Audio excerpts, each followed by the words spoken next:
Totoo nga pala yung sabi ng mga magulang natin dati.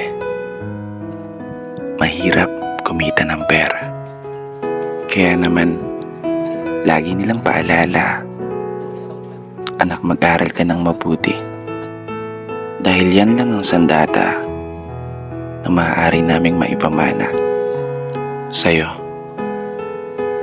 Isang sandata na magagamit mo sa mga panahong wala na kami sa tabi mo.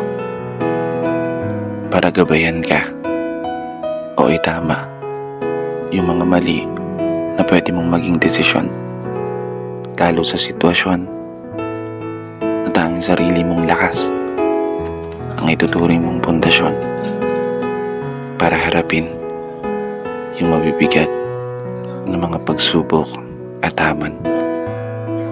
Tama talaga kayo. Tama lahat ng mga sinabi nyo. Eto na po yun. Ako, laban sa mundo. Ako, para sa pangarap ko. Di ko may tatanggi. Minsan ko na rin hiniling ang mabilis na paglaki.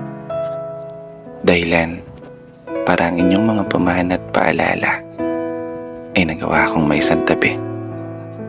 Aminadong nakagawa rin ng mga pagkakamali. Mga pagkakataong hindi na sana nasayang kung natutunan kong humindi. Mga daan na pinili kong lakaran kahit salungat sa kakayahan ng mga binti. Kaya heto yung anak nyo. Patuloy na nagbabawi. Patuloy na nagpapakasakali na sana pumabor ang kapalaran habang dala-dala ang inyong mga pangaral. Isang pamana na bitbit ko sa araw-araw. Hindi ako sigurado kung gagana yung mga plano. Ang tanging alam ko lang, magagawa ko itong may panalo. At sa araw na yun, pangako, kayo naman. Sa araw na yun, babawi ako sa inyo. Maraming salamat sa sandata niyong ipinamana. Dito na nagtatapos.